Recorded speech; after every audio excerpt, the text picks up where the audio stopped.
दोस्तों, आज की सबसे पहली और बड़ी खबर। झारखंड में 19-20 अप्रैल को बारिश के आसार।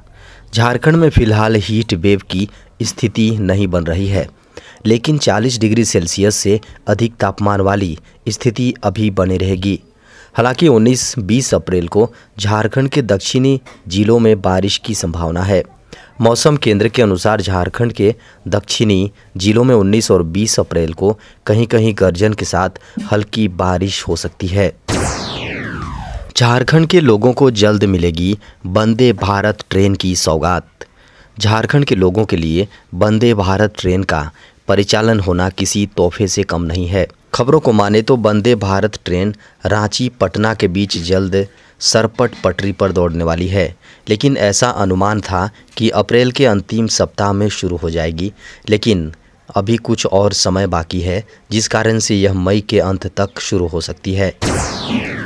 झारखंड के 40 लाख किसानों को हर दिन मिलेंगे मौसम का अलर्ट। झारखंड के 40 लाख किसानों के लिए बेहद बड़ी खुशखबरी है। इन लोगों को कृषि कार्यों में हेल्प पहुंचाने वाली मौसम की सटीक जानकारी मिल पाएगी। दिन में 3 बार उन्हें कॉमन सर्विस सेंटर के जरिए मौसम की जानकारी उपलब्ध हो जाएगी। झारखंड का कृषि विभाग उन तक मौसम का अलर्ट पहुंचाने में जुट गया है। इसके लिए झारखंड के हर पंचायत में रेनगेज मशीन लगाई जाएगी। एक रेनगेज मशीन लगाने की लागत 2.5 लाख रुपए है। इसके लिए 48 करोड़ रुपए का प्रावधान कृषि विभाग ने किया है। अभी 35 लाख किसानों का डाटा कृषि विभाग के पास है, लेकिन विभाग 40 लाख से अधिक किसानों के पास डाटा पहुंचाने की तैयारी कर रहा है। झारखंड में नियमावली में होगा संशोधन, CNT SPT एक्ट नहीं बनेगी बाधा। अब झारखंड में विद्यालयों एवं इंटर कॉलेजों की मान्यता में छोटा नागपुर काश्तकारी अधिनियम 1908 और संताल परगना काश्तकारी अधिनियम 1949 बाधा नहीं बनेगा। जिन क्षेत्रों में दोनों अधिनियम प्राविधान लागू हैं, वहां किसी स्कूल या इंटरमीडिएट कॉलेज के नियंत्रण में निर्धारित रकबा में ज़मीन है तो उसे मान्यता मिल जाएगी, चाहे उस ज़मीन का निबंधन नहीं हुआ हो। साथ ही विद्यालयों एवं इंटरमीडिएट कॉलेजों के लिए आवश्यक ज़मीन का रकबा भी कम किया जा रहा है। मौसम विभाग से चिंताजनक खबर, अल नीनो के 70% आशंका। भारतीय मौसम विभाग के अनुसार इस मानसून में अल नीनो के विकसित होने की लगभग 70% आशंका है। अगर ऐसा हुआ तो भारत में सूखा पड़ सकता है। मौसम की इस घटना से कृषि क्षेत्र और अर्थव्यवस्था को भी खतरा पैदा हो सकता है। दरअसल IMD ने 11 अप्रैल को एक रिपोर्ट जारी की थी, जिसमें अल नीनो की आशंका 50% आंकी गई। बाद में फिर से इसका आकलन हुआ, जिसमें आशंका 70% पहुंच गई। इस मामले को लेकर सरकार ने 700 जिलों में विशिष्ट सलाहकार सेवाओं और पूर्वानुमानों के लिए एक प्रणाली बनाई है। मामले में IMD ने शुक्रवार को कहा कि जून, जुलाई, अगस्त के मौसम में अल नीनो की 70% आशंका है, जबकि जुलाई, अगस्त और सितंबर के मौसम में ये आशंका 80% तक बढ़ जाती है। झारखंड के 7 जिलों में चल रही हाई इम्पैक्ट मेगा वाटरशेड योजना। झारखंड के 7 जिलों में हाई इम्पैक्ट मेगा वाटरशेड योजना चल रही है। इस योजना से झारखंड के किसानों को फ़ायदा होने वाला है। किसानों को खेती में मदद हो, इसी को लेकर इस योजना की शुरुआत की गई है। इस योजना के तहत बेहतर जल प्रबंधन कर जमीन की नमी और गुणवत्ता को वृद्धि करना है। इससे झारखंड में कृषि और बागवानी के कामों को विस्तार दिया जा सकता है। झारखंड में किसान अगर पारंपरिक खेती के साथ साथ खेतों की नमी को बनाए रखेंगे और उसका उपयोग बागवानी में करेंगे, तो किसानों की आय दोगुनी करने के लक्ष्य को पूरा करने में मदद मिलेगी। झारखंड के शिक्षक अब केवल बना पाएंगे बायोमेट्रिक उपस्थिति। झारखंड के सरकारी स्कूलों के शिक्षक अब मात्र बायोमेट्रिक अटेंडेंस ही बना सकेंगे। इस माह से इसे अनिवार्य रूप से लागू कर दिया गया है। झारखंड शिक्षा परियोजना द्वारा इसको लेकर दिशा निर्देश भी जारी कर दिया है। विभाग की ओर से जारी पत्र में कहा गया है कि ई-विद्यावाहिनी पोर्टल को अपडेट किया गया है। पोर्टल से अब झारखंड के सरकारी शिक्षकों के मैनुअल अटेंडेंस बनाने का ऑप्शन को ख़त्म कर दिया गया है।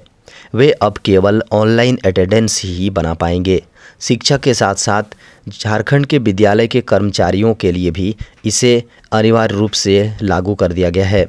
बता दें कि अप्रैल से वेतन का भुगतान ऑनलाइन अटेंडेंस के आधार पर ही होगा। अब ई-विद्यावाहिनी के नए वर्जन में जियो लोकेशन का दायरा विद्यालय के जियो कोऑर्डिनेट्स से 100 मीटर के अंदर कर दिया गया है। यह दायरा पहले 300 मीटर था। देश में पिछले 24 घंटे में कोरोना संक्रमण से 19 मरीजों की मौत। देश में पिछले 24 घंटे में कोरोना से 19 मरीजों की मौत हुई है और संक्रमण के 3,822 एक्टिव मामले बढ़े हैं। अब तक देश में 2,20,46,26,324 लोगों का टीकाकरण किया जा चुका है। स्वास्थ्य मंत्रालय की ओर से रविवार को जारी आंकड़ों के अनुसार एक्टिव मामलों की संख्या बढ़कर 57,542 हो गई हैं। देश में कुल संक्रमितों की संख्या 4,48,18,115 हो गई हैं। वहीं मृतकों की संख्या बढ़कर 5,31,114 हो गई हैं। इसी दौरान में संक्रमण से रिकवर होने वालों की संख्या 6,248 बढ़कर 4,42,29,459 पर पहुंच गया है। देश में पिछले 24 घंटों के दौरान केरल में सक्रिय मामलों की संख्या में सबसे ज़्यादा 818 की वृद्धि हुई है। व्हाट्सएप में जल्द आएंगे नए सिक्योरिटी फीचर्स। व्हाट्सएप ने स्टे सेफ नाम से एक कैंपेन का ऐलान किया है। यह उन फीचर्स पर फोकस करेगा जो ऐप में पहले से उपलब्ध हैं। यह अभियान लगातार 3 महीनों तक चलेगा, जिसमें ब्लॉक और रिपोर्ट टू स्टेप वेरिफिकेशन और ग्रुप प्राइवेसी और सेटिंग्स फीचर जैसे कई सेफ्टी सेंट्रिक फीचर्स पर फोकस किया जाएगा। फ़ोन चोरी होने की स्थिति में ऐप में डेटा सुरक्षित रहेगा। यह अभियान इस बात की फिक्र करेगा कि व्हाट्सएप में 2 स्टेप वेरिफिकेशन क्यों महत्वपूर्ण है, जिसे ऑथेंटिकेट करने के लिए उपयोगकर्ताओं को OTP की ज़रूरत होगी। अगर आपका स्मार्टफोन खो जाता है तो बिना सिक्योरिटी पिन के कोई भी ऐप को एक्टिवेट नहीं कर पाएगा। अभियान इन फीचर्स पर केंद्रित होगा। मेटा इस अभियान के माध्यम से उपयोगकर्ताओं को ब्लॉक और रिपोर्ट सुविधाओं के बारे में शिक्षित करने का काम करेगा। इससे पता चलता है कि व्हाट्सएप अपने ग्राहकों की गोपनीयता और सुरक्षा के बारे में कितना गंभीरता से सोचता है, वह इन मुद्दों को कितनी गंभीरता से लेता है। केंद्र सरकार ने फ़ोन कंपनियों को दिए निर्देश, मोबाइल देगा भूकंप का अलर्ट। अब भूकंप जैसी आपदा आने पर आपका मोबाइल फ़ोन अलर्ट करेगा। सरकार ने इमरजेंसी अलर्ट फीचर को अनिवार्य रूप से लागू किया है। उन्होंने इसके लिए मोबाइल निर्माता कंपनी को 6 महीने का समय दिया है।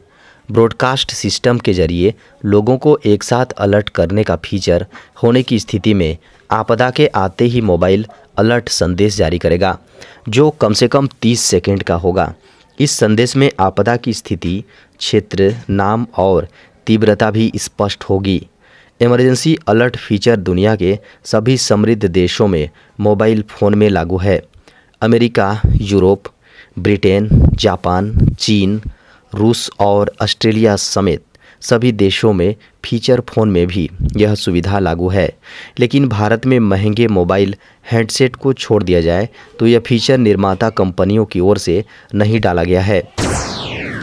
अब वीडियो कॉल के ज़रिए भी रेफर किए जा सकेंगे मरीज।